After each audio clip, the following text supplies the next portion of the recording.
Salut les topiens. On va parler aujourd'hui d'une histoire rocambolesque en quelque sorte, mais surtout une histoire et un sujet qui va signer la relance des parcs Disney. Vous le savez, pendant la période Covid, les parcs Disney ont peu investi et c'est normal pour sécuriser leur business, mais surtout aussi parce que Bob Chapek, l'ancien président de la Walt Disney Company, considérait que c'était sur le streaming et Disney+, les contenus des plateformes de streaming qu'il fallait tout miser. Et donc à la fois par souci de sécurité et par vision stratégique différente de celle de son prédécesseur, les investissements avaient été coupés dans les parcs Disney pour des nouvelles attractions et seuls les projets qui étaient à l'époque en cours pouvaient continuer, dont l'extension de Disneyland Paris. Mais sauf que patatras, Bob Chapek, vous le savez, a été débarqué de la Walt Disney Company. C'est Bob Iger qui est de retour aux manettes pour désinvestir la plateforme de streaming et pour réinvestir en masse dans les espaces créatifs, dont le studio d'animation, le studio live, le studio Pixar, les studios Marvel et Star Wars, et enfin Walt Disney Imagineering, la filiale en charge de la conception des attractions Disney dans tous les parcs Disney. Et pour Walt Disney World, plus spécifiquement, la destination qui nous intéresse aujourd'hui, plusieurs milliards de dollars ont été promis sur une longue période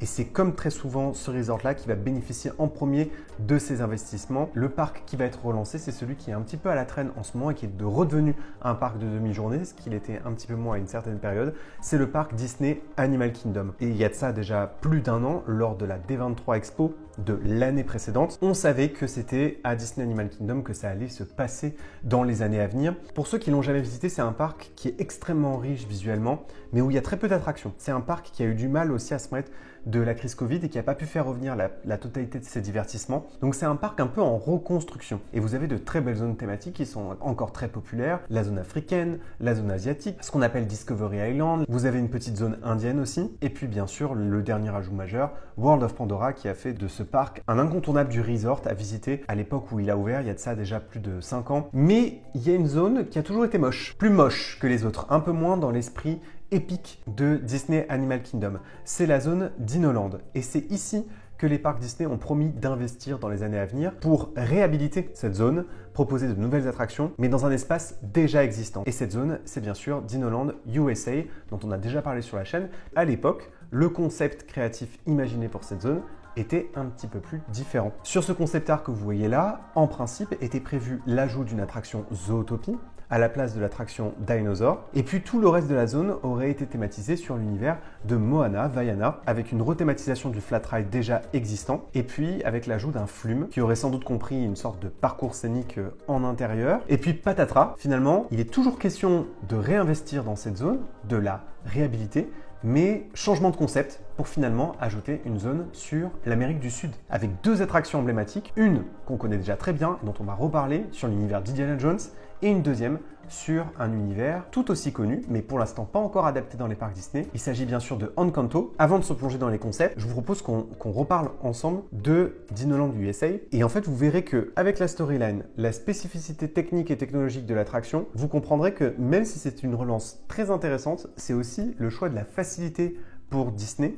Je vais vous expliquer pourquoi dans un instant. Dinoland USA, à l'origine, c'est quoi? C'est une sorte de petite ville routière dans la province des États-Unis et c'est un endroit où on a retrouvé des os en 1947, des fossiles. Et ces passionnés, après avoir fait appel à des amis scientifiques, ont réussi, grâce à l'argent qu'ils avaient accumulé, à acheter ce site. Et depuis, ces scientifiques, ces bénévoles, ces étudiants passionnés, ils vivent ici, donc il y a tout un background archéologique. Et pour ceux qui connaissent bien la saga Indiana Jones, la saga culte de Steven Spielberg, c'est un background qui ressemble à celui de Indy, du personnage principal, au Dr. Jones, qui est lui-même un enseignant à l'université et qui est un explorateur, spécialiste des arts premiers, et donc a été fondé à cet endroit-là le Dino Institute. Aux abords de cet institut, vous avez une sorte d'effervescence qui s'est créée par opportunisme. Donc vous avez par exemple l'ancien pavillon de pêche de cette propriété qui est devenu le restaurant Tosaurus, et puis vous avez des habitants un peu véreux autour qui ont décidé de rapidement gagner de l'argent et qui ont transformé leur station-service en boutique de souvenirs de fossiles et qui ont installé là des sortes d'attractions comme vous pouvez en trouver, ce genre de parcs qui sont en bordure d'autoroute. Là, on remarque quand même toute la facilité de la storyline parce que ça permet de dire regardez, vous êtes sur un parking, c'est génial, c'est l'histoire, vous êtes vraiment sur un parking des États-Unis. Et puis vous avez la storyline de l'attraction Dinosaur, donc cet institut qui permet de rassembler des fossiles, de faire de la recherche sur les dinosaures pour les passionnés. Et on va même plus loin dans l'expérimentation scientifique puisque le centre de recherche qui s'appelle Chronotech a réussi à customiser des véhicules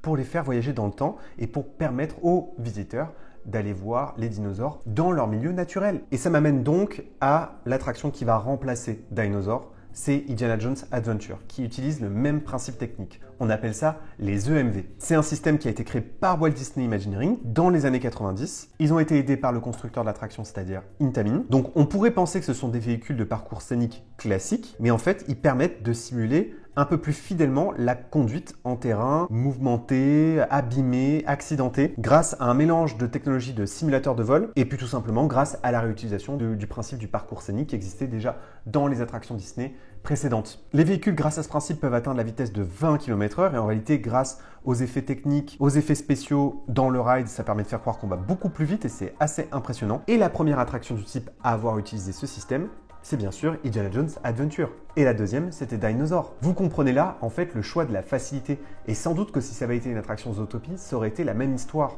C'est-à-dire celle de réhabiliter l'attraction telle qu'elle, de changer l'intérieur du show building, mais seulement les décors. Puisque évidemment que Indiana Jones Adventure ne nécessite pas un changement du principe technique de l'attraction. Ce que ça nécessite surtout, c'est un changement des décors à l'intérieur du show building, en extérieur pour enfin entrer dans cet univers sud-américain. Mais comme il s'agit à la fois d'une réhabilitation et d'une réutilisation du principe technique précédent, vous voyez encore avec quelle prudence les parcs Disney investissent dans cette nouvelle phase qui s'ouvre, puisque vous le savez, la société traverse une sacrée crise et depuis un petit bout de temps maintenant. Et en même temps, c'est un choix que je comprends. C'est le choix certes de la facilité, mais c'est le choix de la raison, puisque Indiana Jones Adventure est une attraction emblématique des parcs Disney et qui j'espère un jour rejoindra aussi Disneyland Paris. Parce que pour moi, le principe technique, bien que datant des années 90, n'est pas du tout daté. Il fait toujours son effet sur le public. Dinosaur était une attraction qui ne parlait plus au public. On savait aussi cette volonté des parcs Disney de répondre à Universal et leur fameux Jurassic Park, mais là-dessus pour l'instant Disney n'y arrive pas. Il vaut mieux se replier sur sa propre licence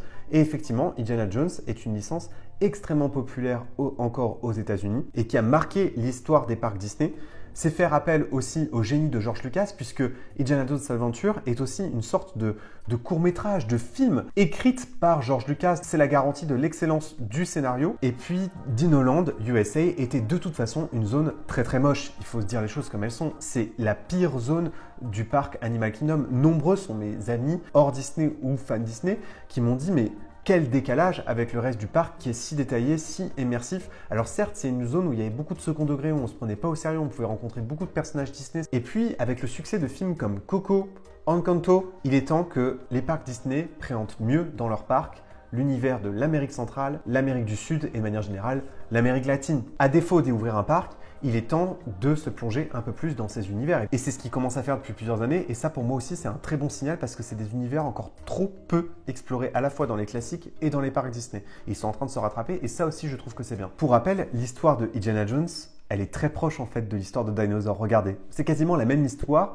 mais sur l'univers d'Indiana Jones. Indiana Jones, il a réussi à regrouper des fragments d'un rouleau de parchemin, des fragments manquants, d'un ancien temple. C'est ce fameux temple de l'œil interdit. Et depuis quelque temps, des touristes peuvent mener des expéditions dans ce temple à la recherche d'artefacts pour l'exploration. C'est devenu une sorte d'expédition touristique. Sauf qu'il y a eu un accident et des touristes se sont retrouvés coincés à l'intérieur même du temple parce que la divinité les a piégés. À l'intérieur du temple, il ne faut jamais regarder la divinité Mara dans les yeux. Et beaucoup de touristes n'ont pas survécu à ces expéditions. Et donc Indiana Jones, après avoir fait cette découverte, avoir compris le principe de ce temple, en fait, il revient sur place le jour où nous, on est là pour aller sauver les touristes disparus. Et sauf que lui, ça fait une semaine qu'il y est. Et personne ne l'a vu depuis qu'il est parti. Donc tout le monde pense qu'il est en train de mourir. Et finalement, on est là au milieu d'une opération de sauvetage. On va le croiser à plusieurs reprises. Là, la contrainte de cette vidéo fait que je ne peux pas aller plus loin dans la storyline, les détails. Donc j'ai essayé de vulgariser au maximum. J'ai été impressionné du niveau de détail que les scénaristes de George Lucas ou que George Lucas lui-même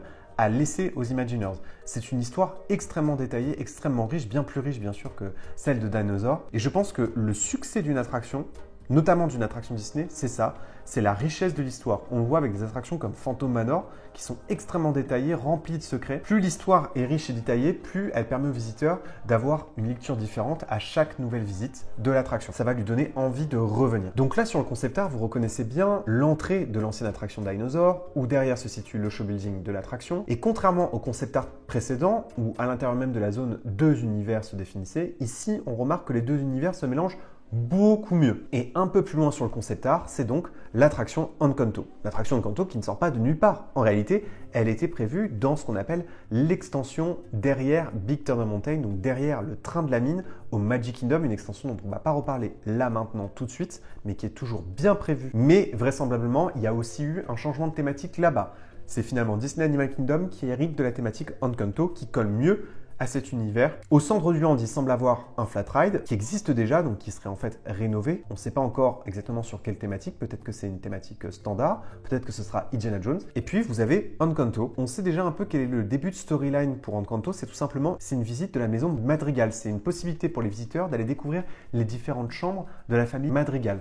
Donc ils sont sans doute là en train de nous recevoir et on peut être plongé dans les univers des chambres. Alors, je trouve que c'est une super idée et c'est évidemment sans doute un dark ride qui peut réutiliser le principe technique de Haunted Mansion. Ça peut être aussi un parcours scénique à pied. Je pense que Disney n'a pas suffisamment investi sur ce type de parcours quand on voit ce qui est fait dans certains parcs et aussi en dehors des parcs dans les escape games. Je pense que les parcours scéniques à pied peuvent être une forme d'imagineering du futur et il faut à mon avis de plus en plus penser à ça. Et puis bien entendu ce sera sans doute une attraction très musicale et donc je pense que chaque visite de chambre sera le prétexte d'écouter la musique emblématique du propriétaire de la chambre. Et puis finalement Zootopie ça faisait sens quand même à Disney Animal Kingdom. C'est un parc sur les animaux et Zootopie ne traite que de ça. La cohabitation entre les carnivores, les herbivores, c'est bien sûr une métaphore de notre propre société et il me semble qu'un choix raisonnable a là aussi été fait. Zootopie c'est un univers très citadin, très urbain qui pourrait être un peu en décalage avec Disney Animal Kingdom où en principe la nature est censée reprendre ses droits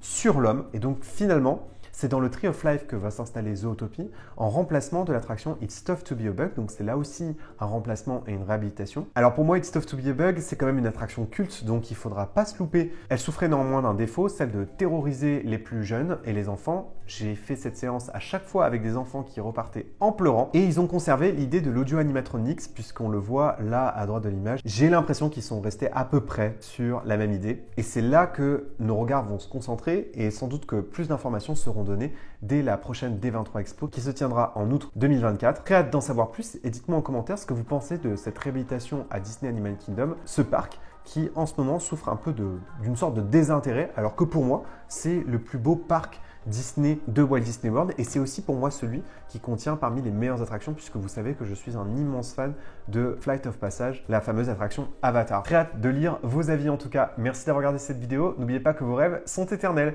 Bye!